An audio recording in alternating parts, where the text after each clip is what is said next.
আল্লাহ বলে বান্দা তুই একবার তোকে যদি বুদ্ধি টেস্ট করার জন্য কষ্ট করি অবাক হয়ে যাবি। এই বন্ধু বাবাজিরা বলুন তো দেখি, মুরগি আগে না ডিম আগে? মুরগি এলো কোত্থেকে? ডিম এলো কোত্থেকে? আমার আল্লাহ বলে বান্দারি সামান্য মুরগি আগে না ডিম আগে? এইটুকু বলতে বলতে তোদের মাথার ব্রেন শেষ। বান্দা যদি বলিস মুরগি আগে, বলবো মুরগি এলো কোত্থেকে? বলে ডিম থেকে। যদি বলিস ডিম আগে, বলে ডিম এলো কোত্থেকে? বলে মুরগির পেট থেকে। আল্লাহ বলে বান্দারি সামান্য মুরগি আগে না ডিম আগে? এইটুকু বলতে বলতে তোদের মাথার ব্রেন শেষ হয়ে গেল। আমি আল্লাহ তোদের জানিয়ে দিচ্ছি, শুনে নে। ইন্নামা আমরুহু ইযা আরাদা শাইআন আইয়াকুলা লাহু কুন ফায়াকুন। 23 নম্বর পারা 4 নম্বর পৃষ্ঠার একেবারে সূরার নাম সূরা ইয়াসিন। আল্লাহ বলছে বান্দা শোন, এই পৃথিবীর জমিনে আমি আল্লাহ যখন কোনো জিনিস সৃষ্টি করার ইচ্ছা করি খালি বলি কোন হয়ে যা, পায়া কোন হয়ে যায়। বান্দা কোনটা আগে কোনটা পরে বান্দা তোদের বলার কোনো ক্ষমতাই নেই। আমি আল্লাহই জানি কোনটা আগে কোনটা পরে। আল্লাহ বলে তোদের একটু বুদ্ধি দিলাম। এই আরশুল্লাহর মানুষেরা, বইকারার মানুষেরা, ঠিক বললাম তো নাকি? হ্যাঁ, যেহেতু ডেনের এপারটা হলো বইকারা আর ওপারটা হলো আরশুল্লাহ, ওই জন্য দুটো শব্দ ইউজ করলাম। অসুবিধা হচ্ছে। আরশুল্লাহ বইকারার মানুষেরা শোন, আমি আল্লাহ তোদের একটু বুদ্ধি দিলাম। সেই বুদ্ধি নিয়ে তোরা পৃথিবীতে করলি কি? সেই বুদ্ধি নিয়ে তোরা চিন্তা করিস না। এই তোরও হজম শক্তি দিয়েছি, হাতিরও হজম শক্তি দিয়েছি, তোরও হজম শক্তি দিয়েছি, হাতিরও হজম শক্তি দিয়েছি। পৃথিবীতে একটা ফল তৈরি করেছি, নাম হলো তার বেল। বেল বেল তুই যখন বেল খেতে যাস, বেলটাকে ফাটিয়ে ভেতরের মালটা বের করে শরবত করে পানি দিয়ে পান করে খাস। আর আমি আল্লাহ বলে দিচ্ছি শোন, হাতিকে একটা গোটা বেল খেতে দিবি, ও হাতি গোটা বেলটাই গিলে নেবে। সকালবেলা যখন পায়খানা ফিরবে দেখবি গোটা বেলটাই তোর ফেরত দেবে। বেলটা ফাটিয়ে দেখবি ভেতরের মাল আর না। ঠিক না বেটি? আল্লাহ বলে বান্দা একটু লক্ষ্য করে দেখে। ওরে আরশুল্লাহ বইকারার মানুষেরা, তোরা কেন আমাকে আল্লাহ বলে ডাকবি একবার লক্ষ্য কর। তোদের একটু বুদ্ধি দিলাম, সেই বুদ্ধি নিয়ে পৃথিবীতে একটা মেশিন তৈরি করলি। তোদের তৈরি মেশিনের নাম দিলি ফ্রিজ। ফ্রিজ ফ্রিজ বুঝুন তো? আল্লাহ বলে তোদের তৈরি ফ্রিজটা কি? তোদের তৈরি ফ্রিজের গুণাগুণ কি রে? গরমকে ঠান্ডা করিস, ঠান্ডাকে 0 ডিগ্রি নিচে নামিয়ে তাকে বরফ জমিয়ে দিস। তোদের তৈরি ফ্রিজের পানি খেলে থাইরয়েড বেড়ে যাওয়ার সম্ভাবনা বেশি। তোদের তৈরি ফ্রিজটা কারেন্ট ছাড়া মাল চলে না। আর আমি আল্লাহ পৃথিবীতে একটা ফ্রিজ তৈরি করেছি। আমার তৈরি ফ্রিজটা মাটির তলায় বসিয়ে রেখেছি। আমার তৈরি ফ্রিজের নাম হলো শীতকাল আর গরমকাল। গরমকালে যত কলে পাম্প করবি আমি আল্লাহ আমার তলার ফ্রিজ থেকে ঠান্ডা ঠান্ডা পানি বের করব। আর শীতকালে যত কলে পাম্প করবি আমি আল্লাহ আমার তলার ফ্রিজ থেকে গরম গরম পানি বের করব। কিছু বুঝতে অসুবিধা হচ্ছে বাপ? শুধু আল্লাহ সম্পর্কে আপনাদেরকে ধারণা দিলাম 2.5 ঘন্টা, 9:30 থেকে 12টা আল্লাহ সম্পর্কে বলেছি। আর আল্লাহ সম্পর্কে আলোচনা নয়, এবারে নবী সম্পর্কে আলোচনায় যাচ্ছি। নবী হতে গেলে তার পরিচয় হলো 3টে। তাড়াতাড়ি তাড়াতাড়ি। 1 নাম্বার যিনি নবী হবেন তার চরিত্র উত্তম হতে হবে। 2 নাম্বারে যিনি নবী হবেন তার উপরে আল্লাহর তরফ থেকে ওহী নাযিল হতে হবে। 3 নাম্বারে যিনি নবী হবেন তার দ্বারায় অলৌকিক ঘটনা ঘটতে হবে, যাকে বলে মুজিজা। বন্ধুরে বাস্তব কথাটা বলে যাচ্ছি, এই পৃথিবীতে যত নবী এসেছেন প্রত্যেক নবীর মাধ্যমে আল্লাহ পাক 1 থেকে 50টার ভিতরে মুজিজা দিয়েছেন। আমার নবী বিশ্ব নবী, কুল কায়নাতের নবী মুহাম্মদুর রাসূলুল্লাহ সাল্লাল্লাহু আলাইহি ওয়াসাল্লামের উপরে আল্লাহ পাক 1000-এরও বেশি মুজিজা দিয়েছেন। সেই 1000 মুজিজার ভিতরে সর্বশ্রেষ্ঠ হলো এই কোরআন মাজিদ নাযিল করা। কি অসুবিধা হচ্ছে? ও ফেরেশতারা বুঝতে পেরেছি। হোক হোক হোক বাবা, ওসব যুবক ছেলেদের দেখেছেন? ও আয় তোরা বস, তোদের প্রেম করিয়ে বিয়ে দিয়ে আজ বাড়ি পাঠাবো, চিন্তা নেই। আজ ইয়াং ছেলে সব। চলেন এবার আছে, 1 মিনিট এদিকে এদিকে প্লিজ অ্যাটেনশন। এই ডিস্টার্ব, ওই বাবুটি আসলে ওই কোনটা খুলে দিলে আচ্ছা থাক, ওই ডিঙিয়ে ডিঙিয়ে সব উঠে পড়ছে। একবার দরুদ শরীফ আল্লাহুম্মা।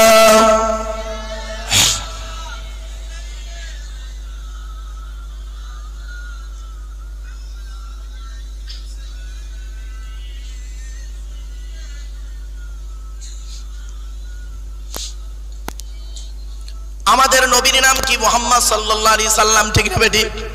মানুষের কথা বলেন একটু। নবী কোন বংশে জন্মগ্রহণ করেছেন? কুরাইশটা কে? কার নাম কুরাইশ? শুনে নিন। সুবহানাল্লাহটা জোরে বলতে হবে, মাথায় রাখুন।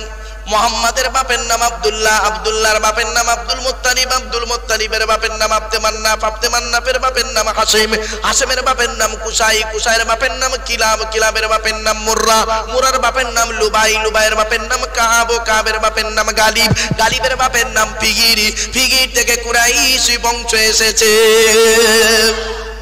নবীর বাপের নাম আব্দুল্লাহ, মায়ের নাম আমিনা, দাদার নাম আব্দুল মুত্তালিব, দাদির নামটা কি? নেতিলা বিনতে কব্বাব, ব্র্যাকেটে ফাতেমা, কেউ বলেছেন সামিরা। নবীর নানার নাম আব্দুল ওয়াহাব সুগুরি, নবীর নানির নাম হলো বারিরা বাবাররা, নবীর দুধমার নাম হলো হালিমা, নবীর দুধ বাপের নাম হলো হারেস, নবীর দুধ ভাইয়ের নাম আব্দুল্লাহ, নবীর বাপের নাম আব্দুল্লাহ, নবীর দুধ ভাইয়ের নাম আব্দুল্লাহ। দুটো যেন এক করে ফেলবেন না। নবীর জন্ম 570 খ্রিস্টাব্দে, ইংরেজি কি মাস ছিল? 29 আগস্ট, আরবি মাস ছিল রবিউল আউয়াল মাস 12 তারিখ, মতান্তরে 9 তারিখ, সোমবার সবে সাদেকের সময় আরবের মক্কা নগরী কুরাইশ বংশে নবীর জন্ম।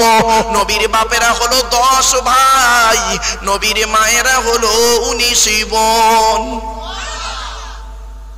নবীর 9টা চাচা, 18টা খালা, 6টা ফুফু, 7টা ছেলে মেয়ে।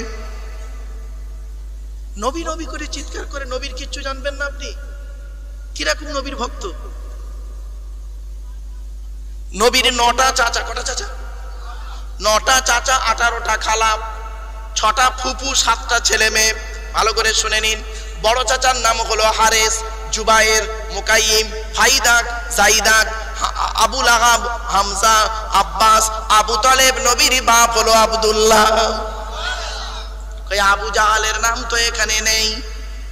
আবু জাহাল নবীর নিজের চাচা নয়। বাড়ি থেকে ভাববেন।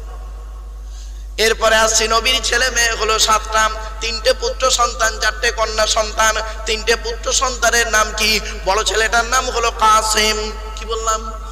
এই জন্য নবীর একটা নাম হলো আবুল কাসেম। দ্বিতীয় হচ্ছে ছেলের নাম হচ্ছে তাহের বা তৈয়েব। ছোট ছেলের নাম হলো ইব্রাহিম, যেটা মারিয়া কিপ্তিয়ার গর্ভে এসেছিলেন। 4টে পুত্র সন্তানের নাম কি? কন্যা সন্তানের নাম, বড় মেয়েটার নাম জয়নাব, উম্মে কুলসুম, রুকিয়া, ছোট মেয়েটার নাম ফাতেমা।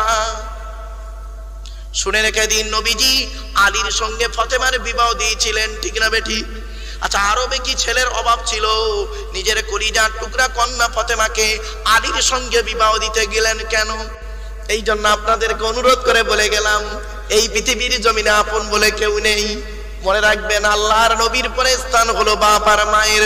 সেজন্য আপনাদের কর জোড়ে বলে যাচ্ছি, যাদের বাড়িতে বুড়ো বুড়ি বাম্মা বেঁচে আছে, জীবনে কোনোদিন বুড়ো বুড়ি বাম্মাকে কাঁদাইও না, বুড়ো বুড়ি বাপ আর মাকে কাঁদাইও না। যাদের বাড়িতে বুড়ো বুড়ি বাম্মা বেঁচে আছে, তাদের বাড়িতে আল্লাহর রহমত ঝরে ঝরে পড়বে। অনেকে আছে দেখবেন, বাপের ভাত দেয় না, মার ভাত দেয় না। এই কত মলি সাহেব আছে, কত বক্তা আছে, কত মলি সাহেব আছে, বাম্মার ভাত দেয় না। কত বক্তা আছে 5 ওয়াক্ত নামাজ পড়ে না। ও বাবা, কত বক্তা আছে রাতে জলসা করে টাকা নিয়ে হোটেলে মেয়ে নিয়ে রাত কাটায়। বাবারে, আমারে শুনতেছেও না, বাপ বাস্তবটাই বলে গেলাম। শুধু তাই নয়, অনুরোধ করে বলে যাচ্ছি, কত বক্তা আছে বিড়ি সিগারেট খায়। এই পশ্চিম বাংলায় তাদের বাড়ি, অন্য কোনো দেশে নয়, অন্য কোনো রাজ্যে নয়।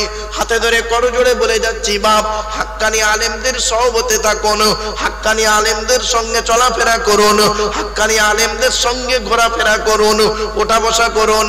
আর একটা কথা বলে যাচ্ছি, ছোট্ট একটা প্রশ্ন আপনাদের করি। এতক্ষণ আপনাদেরকে আমি গরম গরম ওয়াজ করিনি, নরম নরম ওয়াজ করছিলাম এতক্ষণ। এবার একটু গরম গরম হবে, অসুবিধা হবে? হ্যাঁ, প্রশ্ন করি, উত্তর দেন তো দেখি। আপনাদের এই গ্রামে, আরসুল্লাহ গ্রামে জুম্মা মসজিদ আছে?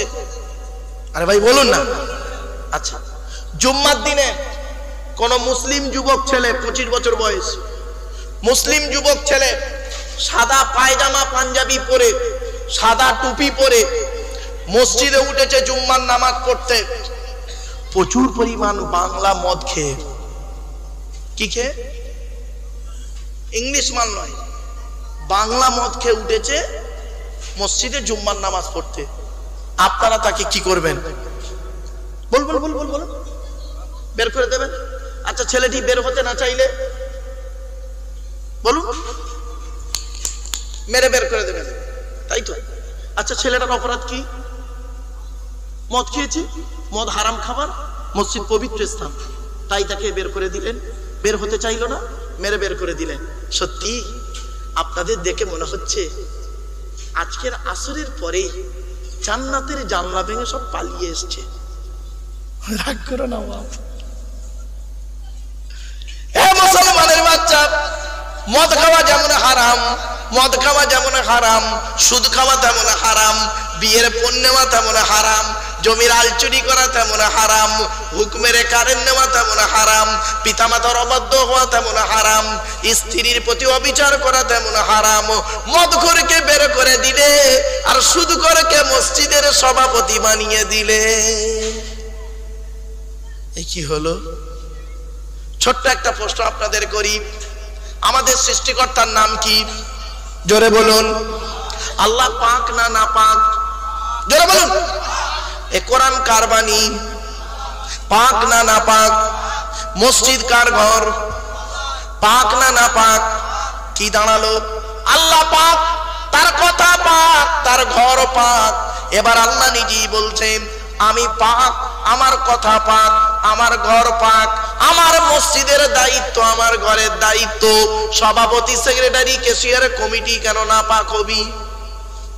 এই জন্য আল্লাহ কোরআনে বলে দিয়েছেন যাকে তাকে মসজিদ কমিটি করা যাবে না। বলবো বলবো মসজিদ কমিটি কে হবে? কোরআনে লেখা আছে, আমার কথা নয়, আমারে কেউ ভুল বুঝতে যাবেন না।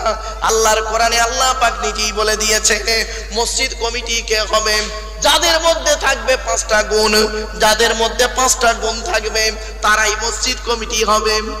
কোরআনের দলিল, ইন্নামা ইয়ামুরু মাসাজিদাল্লাহি মান আমানা বিল্লাহ ওয়াল ইয়াউমিল আখিরি ওয়া আকামাস সালাতা ওয়া আতাজ যাকাত ওয়া লাম ইয়াখশা ইল্লাল্লাহ ফাআসা উলাইকা আইয়াকুনু মিনাল মুহতাদিন।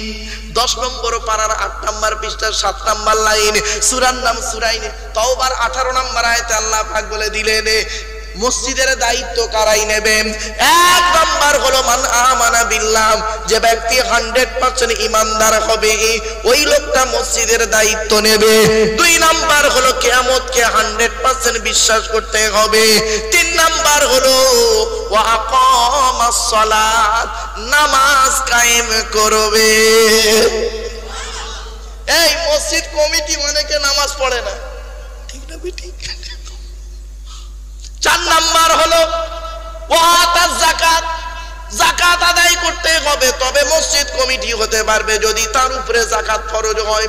ও বাবা, কত লোক আছে দেখবেন মসজিদের জায়গা, মসজিদের জমি, মসজিদের গাছপালা, মসজিদের পুকুর, মসজিদের টাকা পয়সা, মসজিদের সম্পত্তি আত্মসাৎ করে নিচ্ছে, নিজের গাড়ি বাড়ি বিল্ডিং করে নেয়, ঠিক না বেটি? আমি অনুরোধ করে বলে যাচ্ছি, খবরদার, এর সঙ্গে প্রাসঙ্গিক কথা এলো, এতিমের মাল কোনোদিন খেতে যাবেন না।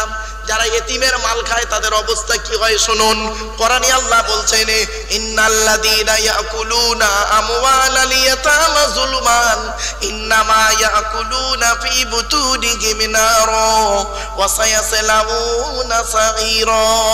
4 নম্বর পারা 17 নম্বর পৃষ্ঠা 14 নম্বর লাইন, সূরার নাম সূরা নিসা 10 নম্বর আয়াত আল্লাহ পাক বলে দিলেন নিশ্চয়ই যারা এতিমের মাল ভক্ষণ করে, নিশ্চয়ই যারা এতিমের মাল খেয়ে নেয় তারা তাদের পেটে নরকের আগুনগুলো ঢোকাতে শুরু করে। আমি আল্লাহ তাদের জন্য সাইর নামক জাহান্নাম নির্ধারিত করে রেখে দিয়েছি। খবরদার নয় বাপেদের করজোড়ে বলে যাচ্ছি। 4 নাম্বার হলো যারা যাকাত আদায় করবে 5 নাম্বার মসজিদ কমিটি ওই লোকটা হবে ওয়ালাম ইয়াখশা ইল্লাল্লাহ, আল্লাহ ছাড়া কাউকে ভয় করবে না। এই 5টা গুণ যার মধ্যে থাকবে সেই লোকটা মসজিদ কমিটি হবে। বাড়িতে যান, গিয়ে দেখবেন 5টা গুণ আপনার মধ্যে আছে কিনা দেখবেন। খালি মসজিদ কমিটি হওয়ার জন্য খালি লাফালাফি করো, এত সহজ জিনিস নয় বাপ। আর একটু এগিয়ে যাচ্ছি বাপ, শুনে রেখে দিন। তাহলে মসজিদ কমিটি তৈরি হয়ে গেল। এবারে মসজিদে যে নামাজ পড়ায় তার নাম কি? জোরে বলুন। এই মসজিদে নামাজ সহি করতে গেলে, নামাজ আল্লাহর দরবারে কবুল করাতে গেলে অনুরোধ করে বলে যাচ্ছি, ইমাম সাহেবের মাইনে বেশি করে দেবেন। যে মসজিদে ইমামের মাইনে কম, ওই মসজিদের মুসল্লিদের নামাজ আল্লাহর দরবারে কবুল হওয়া খুব মুশকিল আছে বাপ। বাস্তব কথাটাই বললাম, বাস্তবটাই বললাম। 19 বছর ইমামতি করেছি আমি নিজে 19 বছর ইমামতি করেছি। 400 টাকা মাইনে। ফতোয়া আমাকে দিতে যেও না বাবা, প্র্যাকটিক্যাল করে ফতোয়া দাও, কলম তখন আর চলবে না। 400 টাকা মাইনে 19 বছর ইমামতি করেছি। লোকের বাড়িতে ভাত এনে এনে খেতে হয়েছে আমাকে। গ্রামটার নাম শুনে লাভ নেই, ভক্তি শক্তি সব চটে যাবে। আর সব বলে লাভ নেই, জাস্ট খালি আপনাদের ইঙ্গিত দিয়ে গেলাম। এ মুসলমানের বাচ্চা, এরা 1 কোটি টাকা খরচা করে মসজিদ তৈরি করে, আর ইমামের মাইনে দেবার বেলা দেখবেন 3000 টাকা। ঠিক না ঠিক? একটা ছোট্ট কথা আপনাদের বলি, শুনুন। স্বামী স্ত্রী কতজন হয় বলেন না বাবা?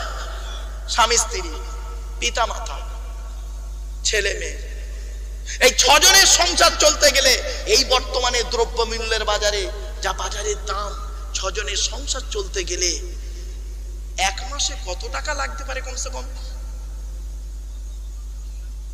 খুব কম করে বলুন, 10,000 টাকা লাগবে তো? আরে ভাই বলুন না রে ভাই। এই মুসলমানের বাচ্চা, তোমার সংসার যদি 10,000 টাকায় না চলে, ইমাম সাহেবের সংসার কি করে 5,000 টাকায় চলে?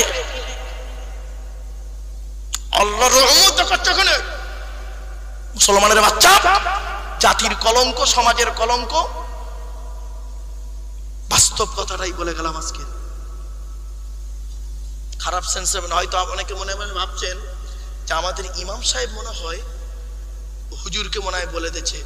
আল্লাহর কোরআনকে হাতে রেখে বলছি, এই প্রসঙ্গে ওনার সঙ্গে কোনো কথা হয়নি। আমি বাস্তব নিজের থেকে এই কথাটা বললাম। যেদিন থেকে আমি ইমামতি ছেড়েছি সেই দিন থেকে আমি এই কথাগুলো বলি। এই কষ্টটা কি কষ্টটা। আর একটা কথা বলি, এই মুরগি জবাই করার জন্য ইমাম সাহেবের কাছে মুরগি জবাই করতে নিয়ে যাবেন না। কেউ মুরগি জবাই করতে নিয়ে যাবেন না ইমাম সাহেবের কাছে। মুসলমানের বাচ্চা, নিজেরা মুরগি জবাই করতে পারো না? বাড়ির মেয়েদেরকে বলে দিচ্ছি, নিজেরা বিসমিল্লাহ আল্লাহু আকবার বলে মুরগি জবাই করবে। এর জন্য ইমাম সাহেবের দরকার? এ মুসলমানের বাচ্চা মুরগি জবাই করতে ভয় পায়, মুরগি জবাই করতে ভয় পায়। আর ভোটের সময় ভাই ভাইকে ছুরি মারতে ভয় পায় না। ঠিক না বে ঠিক? মুরগি জবাই করতে ভয় পায় আর ভাই ভাইকে ছুরি মারতে ভোটের সময় ভয় পায় না। এরা এইরকম জাত। তো এ জাতি মার খাবে না, খাবে কোন জাতি? এ জাতি মার খাবে না, এ জাতিতে অপমানিত লাঞ্ছিত হবে না, হবে কোন জাতি? এদের ধর্ম হলো পৃথিবীর শ্রেষ্ঠ, আর এদের অনুসারীরা বেশিরভাগ নিকৃষ্ট। বাস্তবটাই বলছি বাপ, খারাপ সেন্স দিও না। এবার আসছি, মসজিদ কমিটি হলো।